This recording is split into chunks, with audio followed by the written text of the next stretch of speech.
C'est l'heure de vous informer, mesdames et messieurs. Bonsoir et bienvenue à cette session d'information, mais avant tout, les titres. À la une de l'actualité, juste après le déplacement des États-Unis, le chef de l'État a rencontré les présidents des deux chambres du Parlement. Les trois personnalités ont passé en revue la situation générale du pays. Et puis, crash d'hélicoptère à l'est du pays a causé la mort de 22 soldats, dont 3 FARDC et 19 UPDF. Les enquêtes sont en cours pour déterminer les causes. Une semaine. Mesdames et messieurs, d'abord nous commençons par présenter, nous avons un invité ici sur plateau, monsieur Grace Mbouyi, qui est le PDG ou le directeur général des Global Dynamic and Innovative Solutions, GDIS en sigle. Avec vous, nous allons justement parler de votre structure d'abord, mais aussi de la question climatique. Je vous dis bonsoir. Bonsoir, monsieur Fiston. D'abord, l'actualité, mesdames et messieurs. L'information en bref, le président des deux chambres du Parlement, Modeste Bahati-Lukwebo et Christophe Mbosso, ont été reçus ce vendredi 30 septembre par le président de la République, Félix Tshisekedi, qui revient de son déplacement des États-Unis d'Amérique. Plusieurs questions ont été abordées, notamment la session parlementaire de septembre, essentiellement budgétaire, la sécurité, les élections de 2023 et bien d'autres. Nous y reviendrons avec force détail dans nos prochaines éditions. La République démocratique du Congo s'apprête à accueillir les 9e Jeux de la francophonie, cet événement de la jeunesse francophone lié au sport et à la culture qui aura lieu en 2023. En sa qualité de président du comité de pilotage des préparatifs de ces Jeux, le Premier ministre a réuni les membres de ce comité et leur a donné des orientations pour l'accélération des préparatifs. Didier Mazenga est ministre de l'intégration régionale. Il était question de faire les rapports sur l'état d'avancement des travaux. Et c'est pourquoi nous avions changé et on a reçu des instructions de sa part. Oui, c'est parti pour le G. Nous confirmons ici parce que sur le plan technique, le ministre d'État, ministre des Infrastructures, il a fait les rapports d'état d'avancement des infrastructures qui vont accueillir ces 9e G. Et aussi sur le plan de préparation, le directeur national nous a rassurés. Et d'ailleurs, il a été décidé qu'une descente puisse se faire avec tous les membres du comité de pilotage pour que nous puissions palper de la réalité de ce qui est déjà fait, du fait qu'il y a une mission aussi qui va arriver la semaine prochaine. Et après cette réunion, ça va nous permettre aussi de présenter les rapports d'état d'avancement au niveau du Conseil des ministres. Toujours à la primature, ils sont récemment entrés en grève sèche. Les professeurs d'université et instituts supérieurs réunis au sein de Rapuiko et Apukine se sont rencontrés avec le Premier ministre Sama Lukonde. Des propositions ont été faites pour l'application de l'accord de Bibois pour les représentants des enseignants. Pour les représentants des enseignants du niveau supérieur, la décision de la levée ou non de la grève sera prise après la restitution de la présente réunion à leur base. Suivez. Cette séance de travail du chef du gouvernement avec les délégués syndicaux du réseau des associations des professeurs des universités et instituts supérieurs de la RDC Rapuiko, en sigle, et ceux de l'association des professeurs de l'UNIKIN était une occasion de passer en revue les réclamations des professeurs liées notamment à l'application de l'accord de Bibois par le gouvernement. Des solutions idoines ont été proposées pour mettre fin à ce mouvement de grève. Eh bien, l'opinion peut retenir que nous avons eu un entretien très convivial avec son Excellence, Monsieur le Premier ministre, que nous avons remercié pour son élégance protocolaire et dialectique. Nous avons observé par rapport à nos revendications certainement quelques avancées, mais qui nous laissent dans le devoir de rentrer voir nos bases pour échanger avec elles, afin de pouvoir revenir vers son Excellence Monsieur le Premier ministre, pour que peut-être cette fois-là nous puissions faire une déclaration de résolution que nous attendons tous. Voir les bases. Pour toute prochaine décision, c'est aussi la posture de l'association des professeurs de l'université de Kinshasa, Apukine en sigle. Donc, nous allons rentrer, poser la question, faire la restitution au cours d'une assemblée générale et l'assemblée générale va apprécier les avancées, tout comme ce qui reste à faire et l'assemblée va se prononcer. L'avenir de l'année académique en cours est suspendu à ces pourparlers entamés par le chef du gouvernement. Pendant ce temps, les étudiants chôment encore à la maison. Parlons des questions environnementales dans ce journal. Après les travaux avec les scientifiques à Yangambi, la RDC se prépare pour accueillir les travaux de la pré-COP 27 qui se tiendront à partir de ce 5 octobre prochain. Déjà, tout est en train de se mettre en branle pour la réussite de ces assises. Plusieurs pays ont déjà annoncé leur participation. Suivez ce petit document de la rédaction avec Dieudonné Bonadi. Dans quelques jours, la République démocratique du Congo va accueillir les travaux préparatoires de la 27e conférence des partis sur le climat, en sigle COP27. Bien que les pays aient obtenu l'adhésion de la majeure partie des États, notamment l'Italie, la Grande-Bretagne et l'Égypte pour l'organisation des dits travaux, la ville-province de Kinshasa a réuni toutes les conditions pour assumer une telle responsabilité. À une semaine de ces assises, le décor est déjà planté et le gouvernement Sama Lukonde ne lésine pas les moyens afin de recevoir les convives dans les conditions les meilleures. Notons enfin que l'Italie qui a organisé les travaux préparatoires de la COP26, la Grande-Bretagne, organisatrice de cette COP26, et enfin l'Égypte elle-même, sont aussi associés à ces travaux préparatoires qui vont se tenir en RDC, pays solution au changement climatique mondial. Comme annoncé, nous avons un invité sur ce plateau. Il s'agit de M. Grace Mbouyiloussé. Je dis une fois de plus bonsoir. Bonsoir, M. Fiston. Avec vous, nous allons parler justement de votre structure. Ok. Dont vous êtes DG, GDIS, enregistré en RDC et en Afrique du Sud. Bon, dites-nous un tout petit peu, quelle est vraiment la raison sociale de la création ou de l'existence de votre structure, mais aussi donc la vision de votre société? Bon, merci d'abord pour la parole. G10, tel qu'on le dit en français, ou GDIS, est né d'un besoin, lequel celui de quand vous regardez notre motto, ça dit construire de ponts et rapprocher les différentes entités. Okay. Alors, le besoin, c'est lui qui était primaire d'apporter des solutions pragmatiques aux problèmes auxquels on fait face régulièrement dans ce pays et généralement en Afrique. C'est de là que j'ai dit c'est parti. Alors, nous sommes enregistrés en Afrique du Sud et nous sommes aussi enregistrés légalement ici au Congo. Le but, c'est tel que le nom le dit, tel que je venais de le dire aussi, c'est d'apporter des solutions pragmatiques, des solutions claires et faisables, plutôt que de se fouvoyer dans des solutions. Dans quel domaine d'activité? Dans différents domaines d'activité, mais nous nous focalisons sur des domaines bien précis. Nous sommes dans le management, nous sommes dans la technologie, dans les mines et dans l'environnement.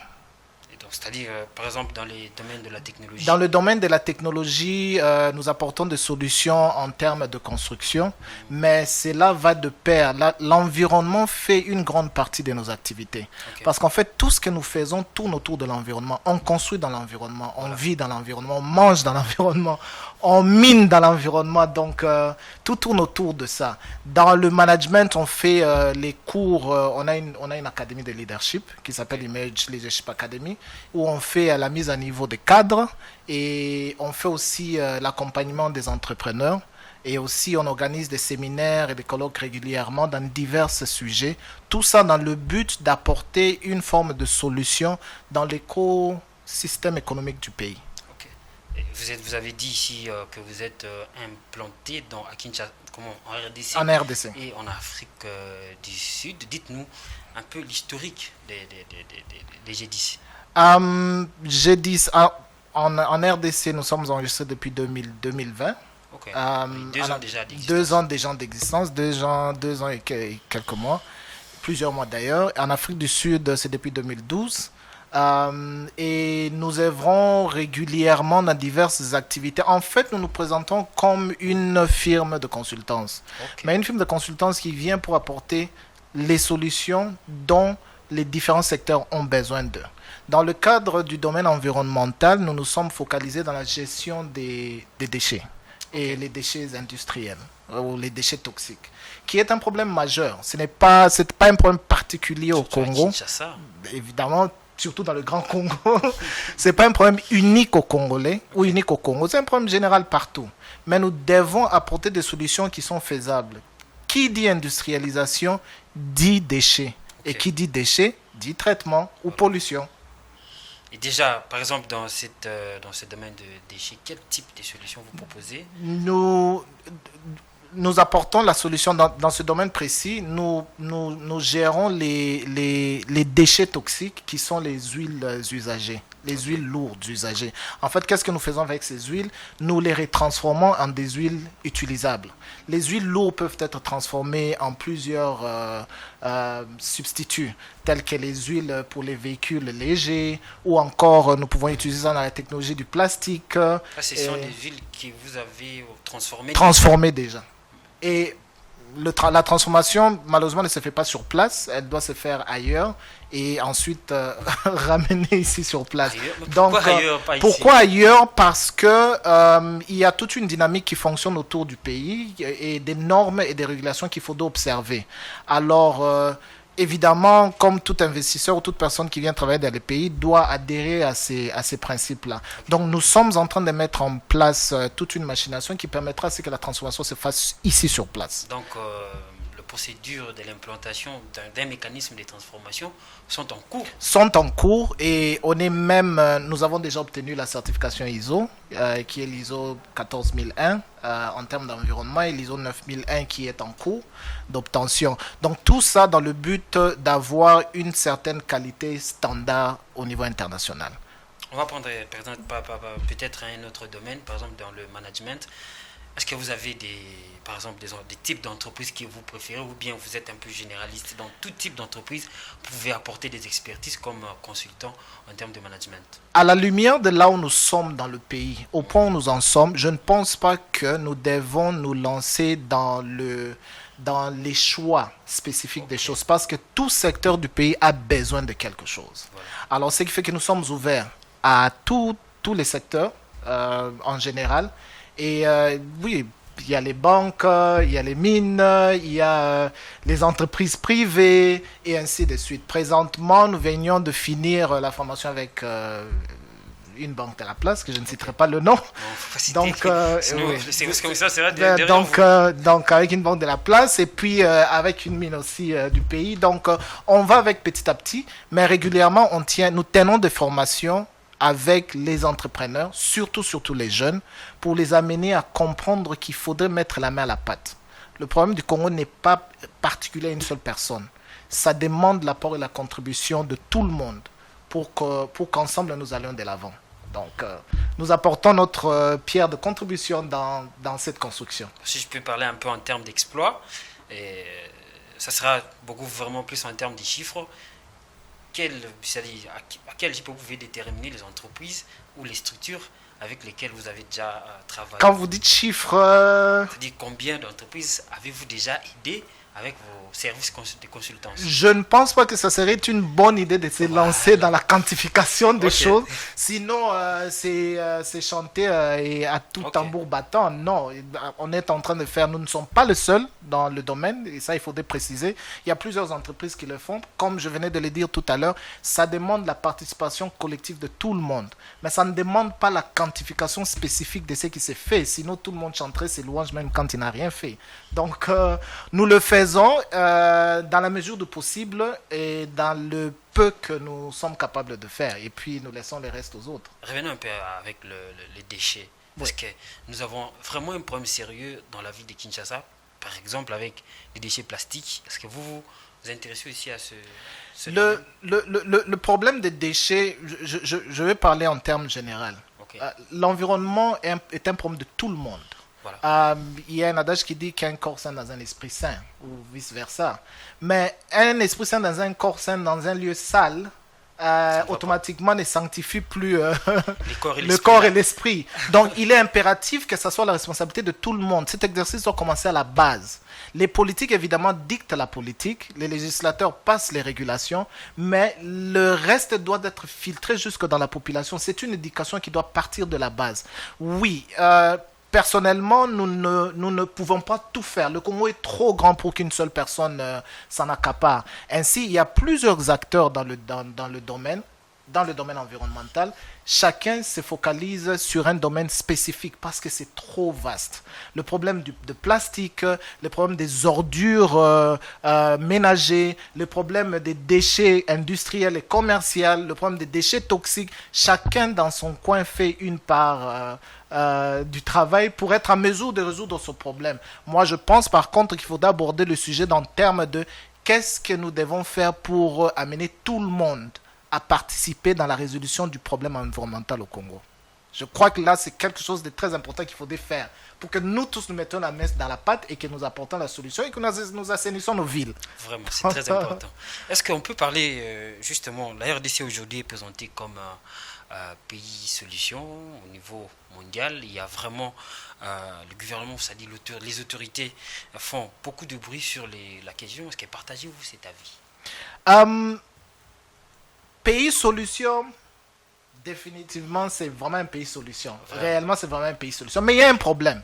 Je ne veux pas m'attarder sur le problème. Okay. C'est bien beau qu'on chante qu'on est un pays solution, mais on doit être en mesure de passer des règles et des régulations et des lois qui facilitent la pénétration des différentes entreprises dans le domaine pour être en mesure vraiment de se concrétiser en tant que pays solution. En fait, qu'est-ce que je veux dire? Nous devons passer des simples slogans à l'action.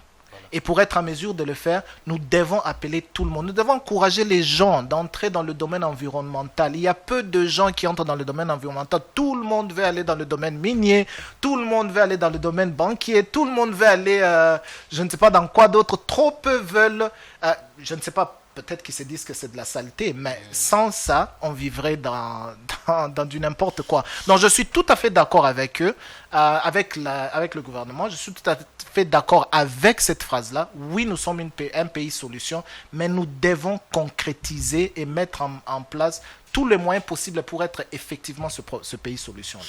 Bon, il y aura justement, je sais que vous suivez aussi l'actualité, surtout environnementale, et il y aura la COP27 en Égypte en novembre, mais les pré-COP s'organisent ici à Kinshasa. Déjà, la partie scientifique a eu lieu. On parle de la partie ministérielle qui aura lieu à partir du 5 octobre. Justement, on parle de la question climatique dans le monde.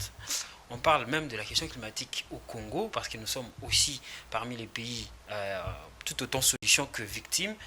Est-ce que vous avez des solutions au regard de tout ce que vous avez dit ici? Est-ce que vous avez des solutions adaptées à ce type de questions? Oui, une part de solution, pas toute la solution. C'est important.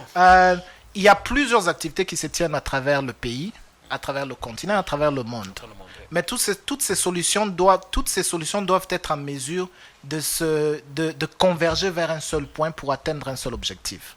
Dans la multiplexité des solutions qui existent, nous apportons une des solutions, celle qui est, comme Yangambi avait rassemblé des scientifiques et autres, il est impératif que nous arrivons au point de nicher les différentes solutions concrètement qui se génèrent ici localement, mais tout en gardant aussi l'œil dans d'autres pays, d'autres nations qui ont déjà la maîtrise de ces diverses solutions. Comme je l'avais dit tout à l'heure, le problème environnemental n'est pas unique à nous les Congolais, c'est un problème général. Là, je parlais de en fait. Si, j'y arrive. Alors, l'une des solutions, c'est que nous organisons d'ici là, je ne dirais pas pour l'instant, mais nous sommes en train de mettre en place un mécanisme pour rassembler, encore une fois de plus, les différents scientifiques, les différentes têtes, les différents cerveaux, pour être en mesure de voir comment marier les technologies nouvelles dans la résolution des problèmes environnementaux. Ça, c'est très important. On a la technologie, on a l'Internet, aujourd'hui on passe à la 5G. On doit être en mesure de maximiser tout ça. D'autres nations le font et l'ont déjà fait. Nous devons aussi emboîter le pas et y arriver. Et nous avons l'intelligence ici, ce n'est pas ce qui nous manque. C'est juste que nous devons mettre le cadre qu'il faut pour permettre à toutes ces intelligences-là de s'exprimer, de se verbaliser et de se concrétiser. Est-ce que j'ai dit ça à une adresse physique? Oui, nous avons une adresse physique. Nous sommes basés à Lubumbashi, nous sommes basés à Kinshasa. À Kinshasa, nous sommes au quartier Bon Marché. Mais il est plus simple, plus facile. Nous faisons le maximum possible de l'utilisation de la technologie. Voilà. Donc, il est plus simple de juste aller sur www, sur notre site web, et puis nous contacter par email ou encore nous contacter par voie téléphonique. Le même numéro est un numéro WhatsApp aussi, donc je m'abstiens de le citer parce que vous ne m'avez pas donné la permission. Je vous donne quand même la permission. Donc, notre site web, c'est le www.thegdis.com, donc de comme THEGDIS.com, ou encore le numéro, c'est le plus 243 082 399 29 19. C'est plus simple de cette façon. Sur notre site web, vous trouverez toutes les informations de base. Et le numéro, en fait. Et le numéro, évidemment, et vous aurez toutes les informations de base. Vous pouvez même télécharger certains des documents et notre profil.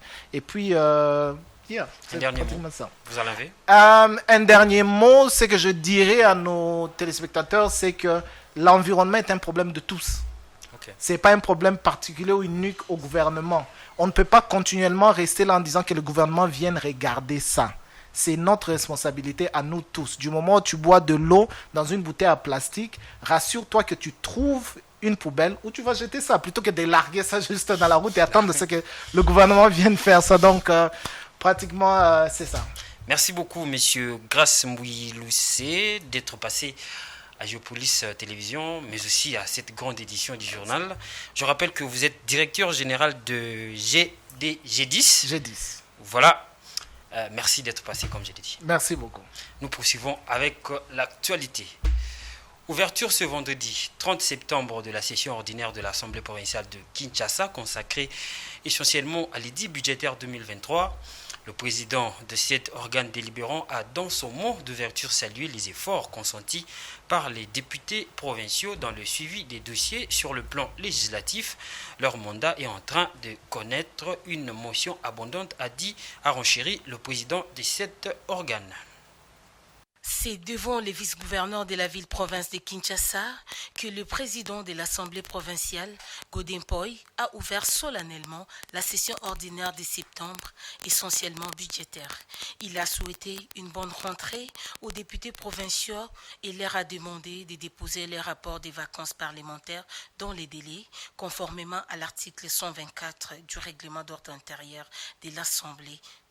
Le speaker de l'APK a, dans son discours d'ouverture, noté que les bilans de l'Assemblée provinciale de Kinshasa, après 4 ans d'exercice de leur mandat, se distinguent chaque jour par diverses réalisations sur le plan législatif et sur le plan non législatif.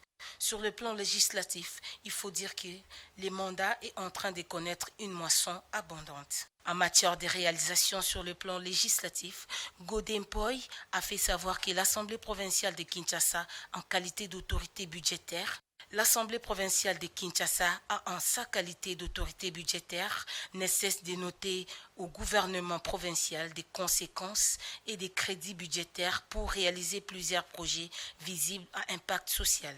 Il note que toutes les réalisations de cette ville est d'abord l'œuvre de l'Assemblée provinciale. Il faut citer la réflexion en continu de l'éclairage public sur plusieurs artères de la ville-province de Kinshasa, plusieurs chantiers routiers, entre autres la construction et modernisation des avenues Elengissa, Kikwit, Bongolo et tant d'autres, la construction du marché central, et il a fait savoir qu'il sera inauguré dans les délais. La lutte contre les érosions, l'assainissement de la ville-province de Kinshasa. Pour clore son propos, le numéro 1 de l'Assemblée provinciale a fait savoir qu'il reste beaucoup de choses à faire. Car, dit-on, Paris ne s'est pas fait en un seul jour. Quito Kinshasa pour la province Q préfère modernisation des infrastructures de base. Dans le Haut-Katanga, le gouverneur de province Jacques Kaboula a lancé les travaux de réhabilitation du stade de Mokambo et les forages d'eau sur plusieurs endroits. À la même occasion, il a aussi visité certaines entreprises sur place. Suivez. Avant de quitter la commune rurale de Sakanya, le gouverneur Jacques Kabila Kato a visité certains projets d'intérêt communautaire. D'abord, la minoterie Mwabombeni qui produit de la farine de maïs en collaboration avec l'entreprise minière Frontier SA. Désormais, le maïs rétrocédé par les agriculteurs subventionnés par son gouvernement y sera acheminé et transformé en farine au bénéfice de la population locale. Accompagné du vice-gouverneur et des 2 membres de son gouvernement, l'autorité provinciale s'est rendue sur le site où la même entreprise, Frontier SA, est en train de terminer un vaste projet de desserte en eau potable. Il s'agit d'immenses réservoirs d'eau capables de subvenir 3300 mètres cubes d'eau par jour. Ce projet va alimenter toute la cité de Sakanya en eau potable. C'est ça notre mission nous confiée par le président de la République. Nous sommes très satisfaits et je crois que la population a raison maintenant de soutenir Frontier dans ses actions. Une ligne électrique est déjà en cours d'installation pour alimenter la pompe de captage située à 2 km. Après Sakanya, le numéro 1 du Haut-Katanga va prendre la route de l'autre commune rurale de Mokambo. Accueil chaleureux, adresse aux habitants devant le bureau communal. Le gouverneur a dit la détermination de son gouvernement de poursuivre les actions de développement entamées depuis son avènement à la tête de la province, selon la vision du chef de l'État. Liant la parole à l'acte, Jacques Kabila Kato va lancer les travaux de réhabilitation du stade de Mokambo. La population a exulté. Nous sommes très contents pour tout ce qu'il est en train de faire, que Dieu le bénisse. C'est une joie pour tous les jeunes de Mokambo, Lubembe et du territoire de Sakanya. Nous disons merci à notre gouverneur pour le travail accompli, d'avoir songé à la jeunesse de Mokambo du territoire de Sakanya. Ça sera une bonne chose de voir le territoire de Sakanya doté d'un stade.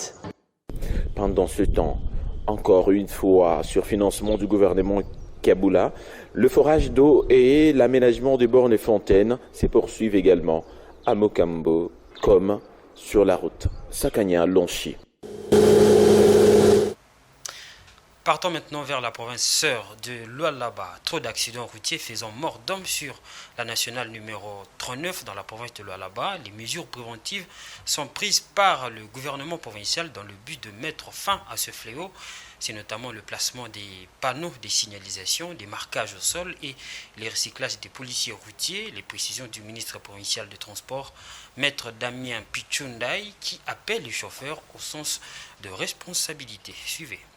Récurrent et il était important, sinon nécessaire, nous en tant que gouvernement provincial, à travers le ministère des Transports, prendre des dispositions qui s'imposent. C'est comme ça que vous allez remarquer que depuis notre avènement, sur instruction de son Excellence Madame la Gouverneure, Fifi Masuka, pas plus d'un mois, nous avons lancé des travaux de marquage au sol, de panneaux de signalisation. Tout ça, c'est pour limiter les accidents.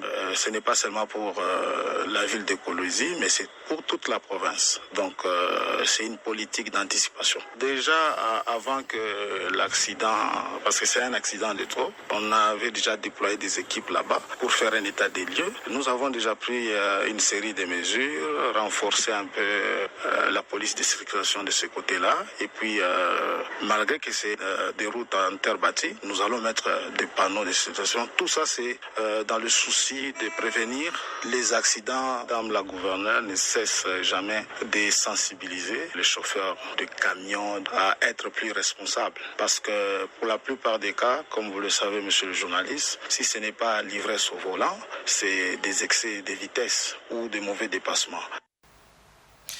L'actualité à l'est du pays, au moins 22 soldats, dont 19 de l'armée ougandaise, sont morts dans un double crash d'hélicoptère de l'armée ougandaise dans l'est de la République démocratique du Congo et en Ouganda.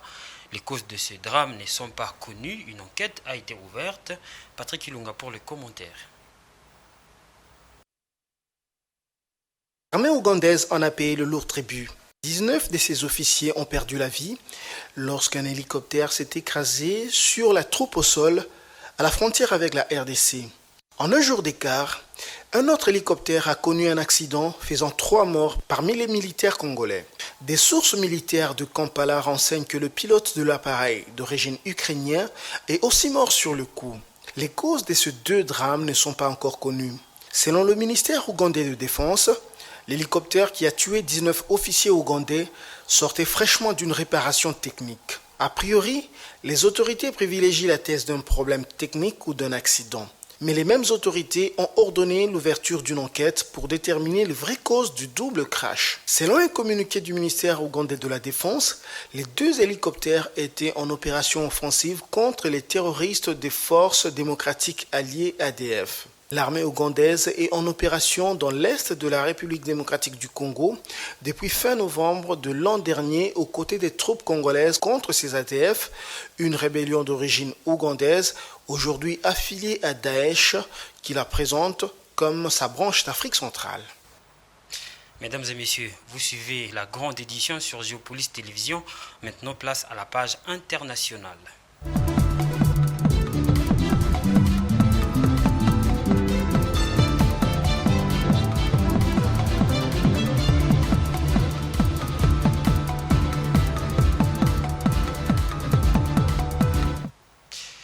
Les nouvelles technologies peuvent aider les entreprises à jouer un rôle plus important dans le monde commercial, dans le commerce mondial, mais il faut faire davantage pour réduire la fracture numérique, a déclaré un groupe de haut niveau ce 28 septembre dans le cadre du Forum public 2022 de l'Organisation mondiale du commerce qui se tient à Genève. Commentaire d'Edouard Funda.